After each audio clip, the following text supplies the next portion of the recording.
Claudine, welcome to Entrepreneurcast. It's such a great pleasure to have you today. Thank you very much for having me on your platform. So Claudine, it's been a while since I've seen you and we never really got a chance to talk properly before.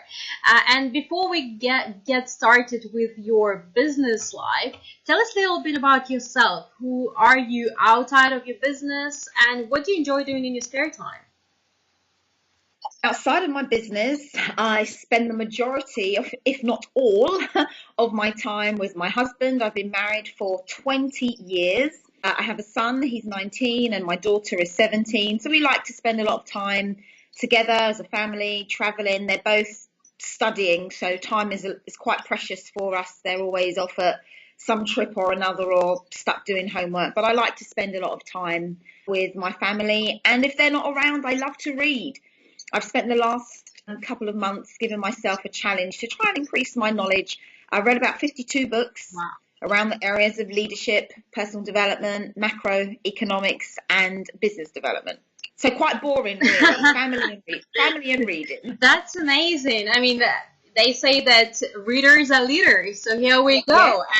And considering the fact how much you achieved in your life, I mean, I can tell you learned a lot and obviously you achieved quite a lot. Yeah, absolutely. I mean, it's been really, really interesting in that the learning has been absolutely phenomenal. And I found that every time I position myself to learn more, I find that it has a great impact on me as an individual and on my business.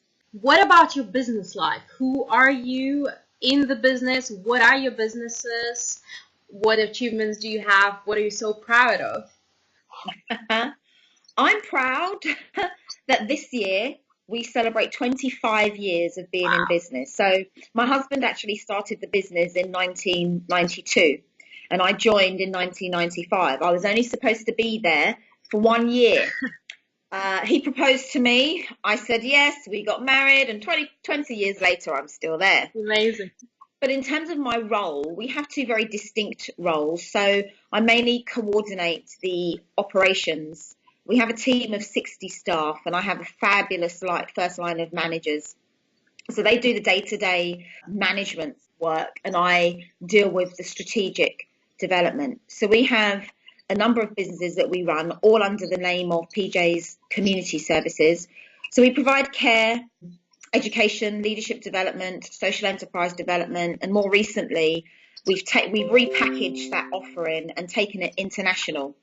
So we've been working in Jamaica, Europe, mainly in Holland, and this year we're going to Ghana to take the learning and the development programs to deliver to community groups out there. So my main clients are government, businesses, and individuals.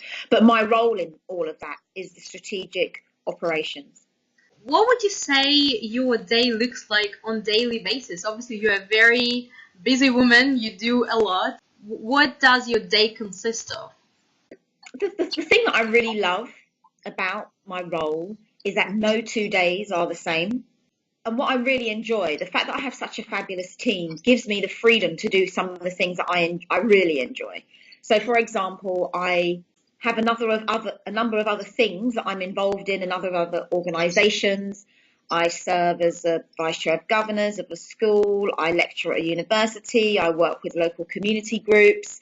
I do keep Tuesdays as a precious day. I go into my office every Tuesday. I meet with my team, make sure everything and everyone is okay. So there isn't really a typical day. It really does vary. And then there are other days where I'll be home with the family or working from another country, another location. But if I was to encapsulate that, my role really is about sustaining and growth. So whichever organisation I'm working for, I'm always looking for sustainability. How do we grow the team and how do we empower the team? It must be pretty cool working from other locations from all over the world. Oh, absolutely. Well, the best one was last year. We were in Jamaica for a couple of weeks. And I was on a Skype call to my team and I showed them my temporary office, which was a beach and a palm tree right next to me. Incredible. So Claudine, what was your greatest challenge, you would say, during your business career and how did you manage to overcome it?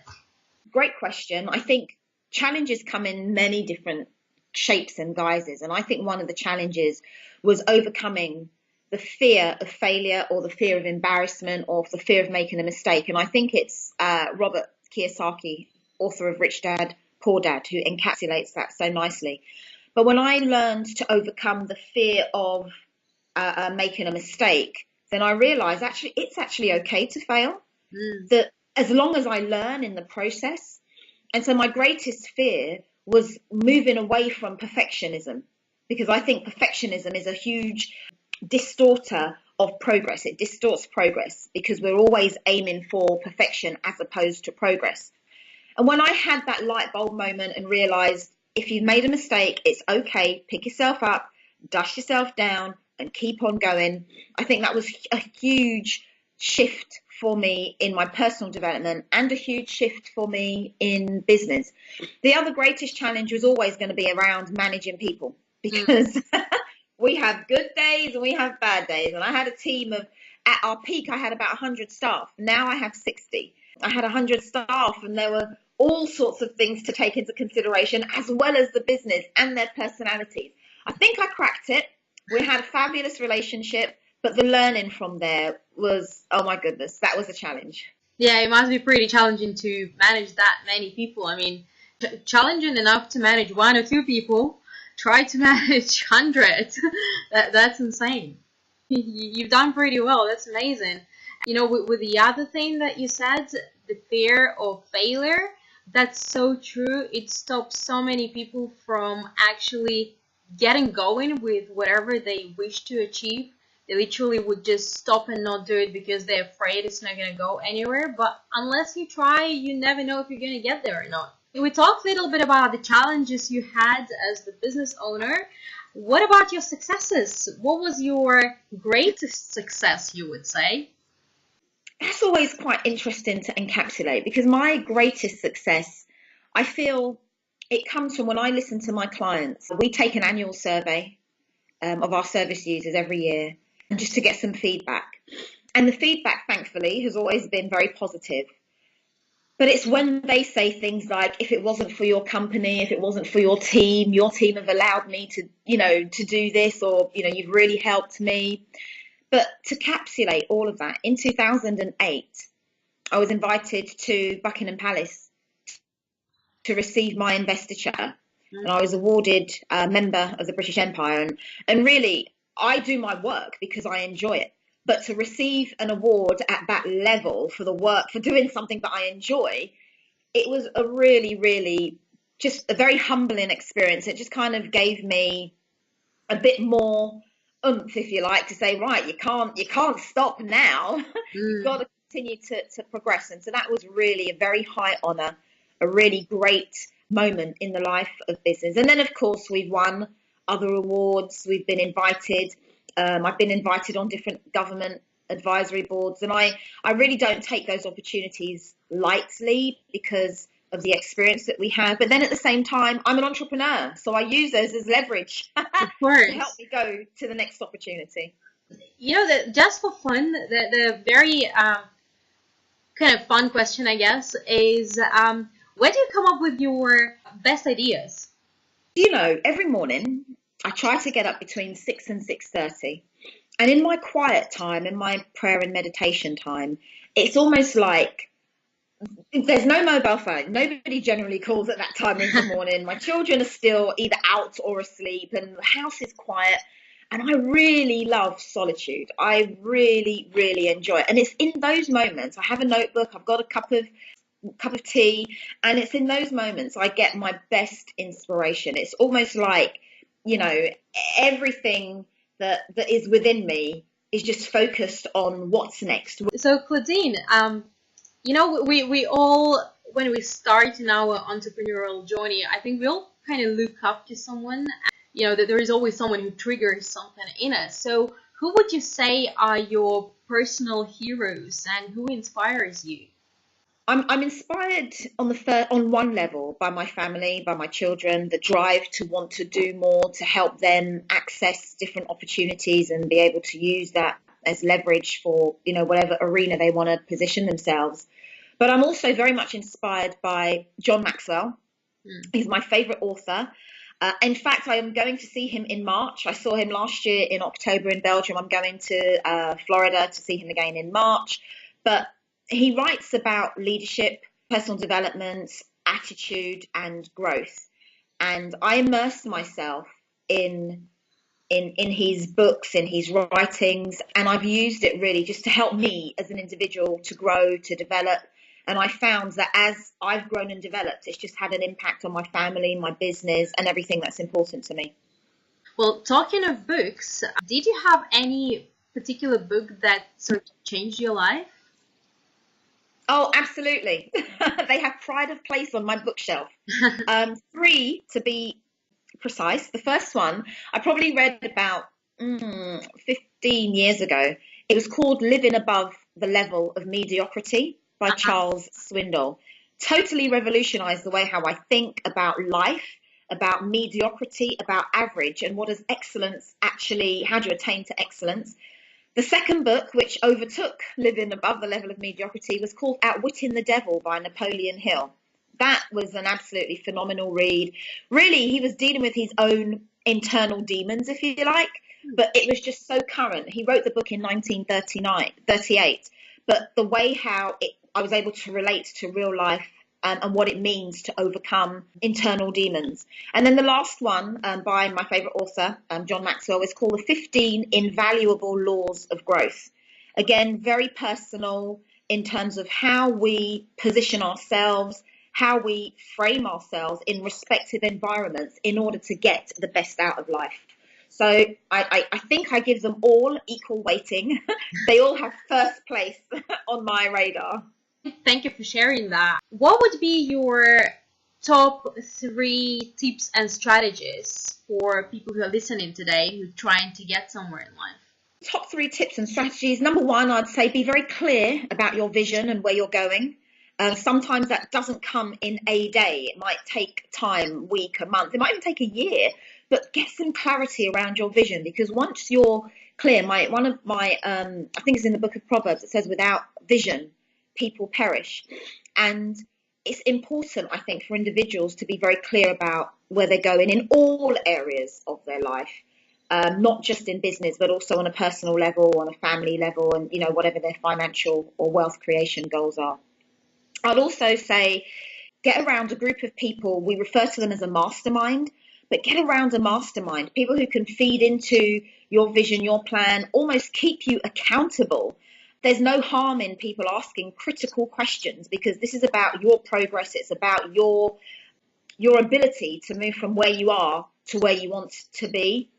And number 3, I'd say have fun. Trust the process and have fun along the journey, because in doing all of those things, this is life. You're living out whatever you say that your vision is. You're living out life with those friends or that mastermind who you surround yourself with, who you make yourself accountable to. So make sure that you can have fun and create fabulous memories, because it's those memories that you're able to sit down with your loved ones and say, look, last year this happened. Maybe it wasn't funny at the time, but when we review, oh my goodness, we can have a blast and we can laugh and say, this is what we learned, and enjoy and trust the process.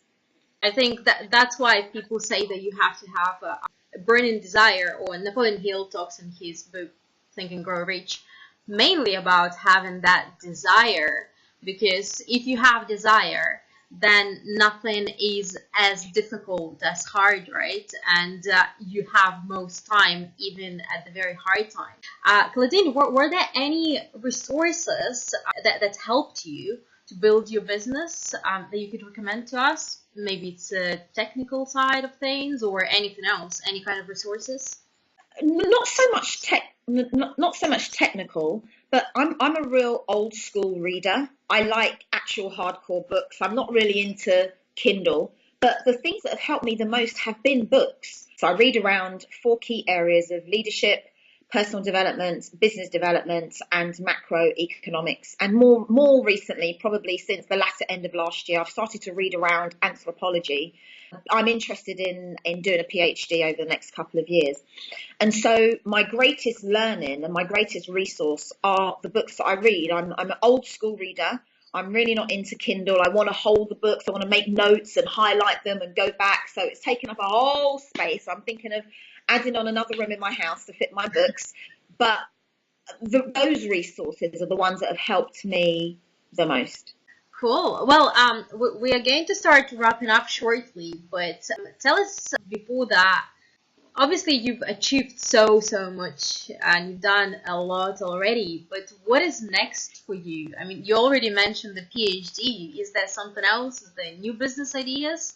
So in terms of the next 10 years, I've given myself up until the time I'm 50 to have my PhD. And I'm very much interested in the tensions between business and leadership in different community groups. I want to spend some time doing some research around that. But I'm also very much involved in social enterprise as a business model. So I'm using all of those things to pursue my own interests, as it were.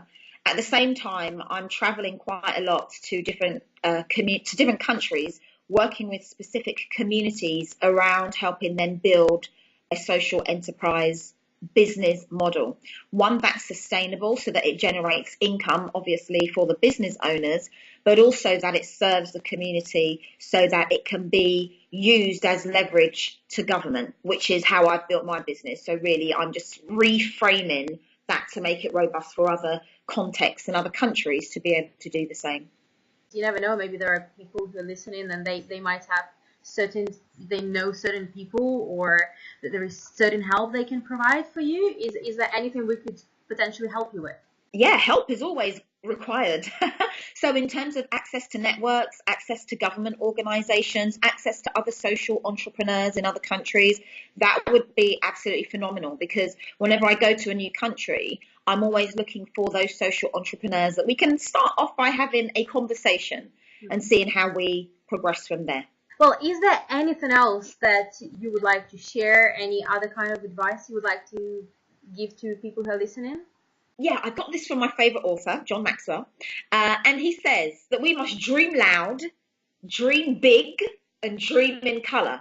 So to any of your audience, and I really appreciate you having me on your platform, to your viewers, I'd say the same. Dream loud, make your dreams so big that you get up in the morning excited about your day. Dream loud, tell everybody about it. As you tell people about your dream and your vision, they'll get on board and they'll start finding ways to help you. And dream in color. I think about this every now and again when I was younger and they had the black and white TV, and I was trying to explain this to my children who are millennials. Like, black and white TV. They just couldn't even get the concept of what it looks like. But those three things have really helped me in the last couple of years. Dreaming loud, dreaming big, and dream in color. That's amazing. That's practically like visualizing it, isn't it?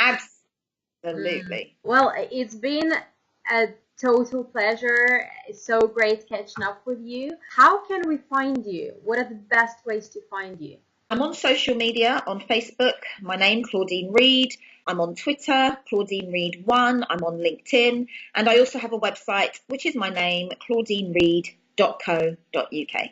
Great. We'll also post it all below the video. So anyone who wants to get in touch with Claudine, please do. If you know any people you could introduce her to, please do. This is all about sharing and caring and, helping each other. So thank you so very much, Claudine. Absolute pleasure. I really look forward to catching up with you sometimes very, very soon. Thank you very much. Much appreciated.